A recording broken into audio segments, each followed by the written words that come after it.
दुनिया की आबादी 7 अरब है। मोदी सरकार 1 करोड़ टीका लेकर कोरोना का ग्लोबल चेन तोड़ने निकली। आप सीरियस हैं ना? Never joke and laugh while watching prime time.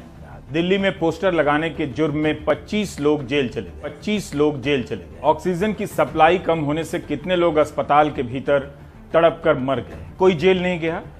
Delhi police ने 25 एफआईआर कर दी है। उन लोगों को गिरफ्तार कर लिया है जिनकी 1 साल के दौरान कमाई कम हो गई, दिहाड़ी बंद हो गई थी, जिन्हें लगा कि पोस्टर लगाने से कुछ पैसे मिल जाएंगे। इंडियन एक्सप्रेस में गिरफ्तार हुए लोगों का ब्यौरा भी छपा है। मोदी जी हमारे बच्चों की वैक्सीन विदेश क्यों भेज दिया, इतना ही लिखा है इस पोस्टर में। लेकिन सार्वजनिक संपत्ति को विकृत करने के आरोप में मामला दर्ज हो गया और गिरफ्तारियां हो गई। ऐसी खबरों को देखकर आप थोड़ा और डरे होंगे कि लोग भले तड़प कर मर जाएं, बोलना नहीं है, चुप रहना है। आपके डरने से एक फायदा होगा, जेलें नहीं भरेंगी। इतने लोगों को जेल में भरना आसान भी नहीं, तो आप घर में डर से दुबक कर सरकार की मदद कर रहे हैं। अपने घर को ही जेल समझ लीजिए। Do you get my point? राजनीतिक दलों में आम आदमी पार्टी ने सबसे पहले विदेशों में टीका भेजने को लेकर सवाल उठाया, दूसरे दल भी उठाने लगे, लेकिन गिरफ्तारी का विरोध करने में कांग्रेस आगे निकल गई। पोस्टर मामले में गिरफ्तारी के बाद रविवार को राहुल गांधी, प्रियंका गांधी, कांग्रेस प्रवक्ता पवन खेड़ा, कांग्रेस नेता जयराम रमेश ने इस पोस्टर को ट्वीट किया और कहा कि हमें भी गिरफ्तार करो। साथ ही कई आम लोगों ने भी ट्वीट किया कि हमें गिरफ्तार करो। अभी तक इनमें से किसी की गिरफ्तारी नहीं हुई है। रविवार शाम को आम आदमी पार्टी ने एक बयान जारी कर कहा कि ऐसे पोस्टर और छपवाएंगे। क्या वाकई में कांग्रेस और आम आदमी पार्टी दिल्ली में ऐसे पोस्टर छापकर लगाने का अब साहस करेगी? हमारी वैक्सीन विदेशों में क्यों बेच दी? ऑक्सीजन क्यों नहीं है इस देश में? दवाइयां क्यों नहीं मिल रही इस देश में? क्यों लाशों को छिपाया जा रहा है? क्यों मीडिया को धमकाया जा रहा है जो लाशें दिखा रहा है? सब अपना काम कर रहे हैं। अगर कोई काम नहीं कर रहा था अपना, जो पकड़ा गया काम नहीं करते हुए, वो आप हैं। इससे सवाल आपसे पूछे जाए। ये पोस्टर मैं भी लेकर बैठा हुआ हूं, आपको कोई जांच करने की जरूरत नहीं है। और मैं भी यही कह रहा हूं कि मोदी जी हमारे बच्चों की वैक्सीन विदेश क्यों भेज दी, तो आप तत्काल हम लोगों को गिरफ्तार करके जेल में डाल दीजिए। मोदी जी हमारे बच्चों की वैक्सीन विदेश क्यों भेज दिया, इतनी सी बात पर पोस्टर लिख देने से जेल हो गई। 27 मार्च को संयुक्त राष्ट्र की आम सभा में भारत के प्रतिनिधि ही कह रहे हैं, जितना देश के लोगों को टीका नहीं दिया, उससे ज्यादा विदेश के लोगों को दे दिया। 14 मई के प्राइम टाइम में हमने इसके बारे में विस्तार से बताया है, YouTube पर आप देख सकते हैं। But in the process has also supplied vaccines to over 70 nations. In fact, as of today, we have supplied more vaccines globally than have vaccinated our own people. वैसे इसमें वाहवाही लूटने वाली कोई बात नहीं थी कि हमने अपने लोगों के लिए कम, दूसरों के लिए ज्यादा टीके भेजे।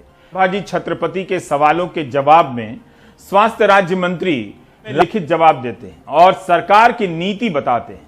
आप भी गौर से सुनिए, इससे पता चलेगा कि सरकार क्यों विदेशों को निर्यात कर रही थी या मदद कर रही थी। मंत्री जी कहते हैं, किसी भी स्थानीय बीमारी के महामारी का रूप लेने पर संपूर्ण विश्व को एक इकाई के तौर पर मानते हुए इसका प्रबंधन करना होता है और अधिकांश परिस्थितियों में किसी राज्य विशिष्ट अथवा देश विशिष्ट दृष्टिकोण के साथ कार्य करना संभव नहीं होता है। अतः कोविड-19 वैक्सीन का निर्यात, जिससे टीकाकरण में विश्व स्तर पर सुविधा प्रदान होगी और इसके साथ साथ विश्व के सभी देशों में अत्यधिक जोखिम वाली आबादी को एक साथ सुरक्षित करने के लिए भी महत्वपूर्ण है, जिससे कोविड-19 के संक्रमण की श्रृंखला को तोड़ा जा सके, को दूसरे देशों के साथ साथ भारत के पड़ोसी देशों से आने के अवसरों को न्यूनतम किया जा सके। स्वास्थ्य राज्य मंत्री अश्विनी चौबे टीके को लेकर किए गए सवाल के लिखित जवाब में कह रहे हैं कि किसी देश या राज्य के नजरिए से प्रबंध नहीं किया जा सकता है। दुनिया की आबादी 7 अरब है। मोदी सरकार 1 करोड़ टीका लेकर कोरोना का ग्लोबल चेन तोड़ने निकली है। यह तो वैसे ही हुआ कि कोई समंदर में कील ठोकने निकला हो। दुनिया के बड़े देश अपनी आबादी से अधिक टीका खरीद रहे हैं। भारत की सरकार 30 करोड़ टीके का भी इंतजाम नहीं कर सकी है और 1 करोड़ टीका लेकर ग्लोबल चेन ब्रेक करने के नजरिए से काम कर रही थी। यही नहीं, मंत्री जी अपने इसी जवाब में कहते हैं और फिर से दोहरा रहा हूं कोविड-19 के मामलों को दूसरे देशों के साथ साथ भारत के पड़ोसी देशों से आने के अवसरों को न्यूनतम किया जा सके, यानी दूसरे देशों से संक्रमण भारत ना आए, इसलिए दूसरे देशों को टीका दिया जा रहा था। इस हिसाब से अश्विनी चौबे को सारा टीका लादकर लंदन चले जाना चाहिए था, ताकि लंदन से कोविड का कोई वायरस भारत ना आ सके। यह होती है नीति। इंडिया में कोरोना के चेन को तोड़ने की जगह दूसरे देशों के चेन को तोड़ रहे थे। मई महीने में सीरम इंस्टीट्यूट के ऑर्डर पूनावाला फाइनेंशियल टाइम्स से कहते हैं कि उन्हें कोई ऑर्डर ही नहीं मिला। हमने सोचा ही नहीं कि 1 साल में 1 अरब से ज्यादा डोज बनाने होंगे। सबको लगा कि भारत ने कोविड को हरा दिया है। क्या पूनावाला सही कह रहे हैं कि कोई ऑर्डर नहीं था? इस सच को सामने लाने के आरोप में पुलिस ने पूनावाला को गिरफ्तार नहीं किया है, लेकिन दिल्ली में पोस्टर वाला जेल चला गया है। तो हम ग्लोबल चेन तोड़ने के लिए टीका बाहर भेज रहे थे। क्या शानदार आइडिया है, लेकिन वायरस को अपने यहां समझने के लिए जो सिस्टम है उसको तोड़ने में लगे थे। शाहिद जमील 15 मई तक Indian SARS-CoV-2 genomics consortia INSACOG के प्रमुख थे।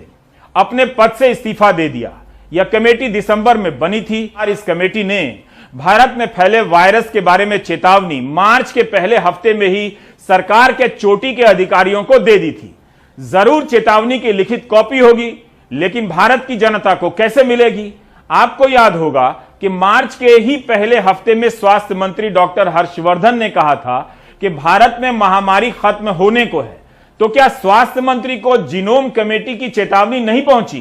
क्या लोगों की जान इतनी सस्ती हो गई है कि इन सब सवालों का ठोस जवाब ही ना आए? शाहिद जमील ने जिस कमेटी की अध्यक्षता से इस्तीफा दिया है, उसका काम है यह पता लगाना कि वायरस कहीं रूप बदलकर जानलेवा तो नहीं हो रहा है। उन्होंने इस्तीफे का कारण नहीं बताया, लेकिन कहा जा रहा है कि मई महीने में न्यूयॉर्क टाइम्स में उन्होंने एक लेख लिखा, जिसके कारण दबाव बनाया गया उन पर। इस वक्त जब लोग जानना चाहते हैं कि क्या वायरस और जानलेवा हो जाएगा या कमजोर होगा, इन सब के बीच इसका पता लगाने वाले समूह के प्रमुख को इस्तीफा देना पड़ रहा है। तो शाहिद जमील ने न्यूयॉर्क टाइम्स में लिखा है कि वैज्ञानिक चाहते हैं कि तथ्यों के आधार पर नीति बने, लेकिन उनकी बातें सुनी नहीं जा रही हैं। Scientist are facing stubborn resistance to evidence based policy making. Jalil लिखते हैं कि 30 अप्रैल को 800 वैज्ञानिकों ने प्रधानमंत्री से अपील की कि हमें डेटा दिया जाए जिसका हम अध्ययन कर सकें, बता सकें कि भविष्य में क्या होने वाला है और महामारी को रोका जा सके। लेकिन डेटा के आधार पर फैसले नहीं हो रहे हैं। भारत में महामारी नियंत्रण से बाहर हो गई है और इस कारण लोगों की जो जानें जा रही हैं, उसका सदमा स्थायी रूप से बना रहेगा। भारत के 800 वैज्ञानिक प्रधानमंत्री मोदी को पत्र लिख रहे हैं कि हमें डेटा दिया जाए ताकि वायरस का अध्ययन कर सके। अब तक इस पत्र पर 900 से अधिक वैज्ञानिकों ने दस्तखत किए हैं। पत्र लिखने वालों में पार्था मजुमदार भी हैं, जिन्हें भारत में जीन गुरु कहा जाता है। जीन गुरु डेटा ना मिलने की शिकायत कर रहे हैं। जाहिर है इन वैज्ञानिकों को भी यह लगता होगा कि उनके सामने देश के लोग इस तरह तड़पा कर मारे जा रहे हैं, मर रहे हैं और वे कुछ नहीं कर पा रहे हैं।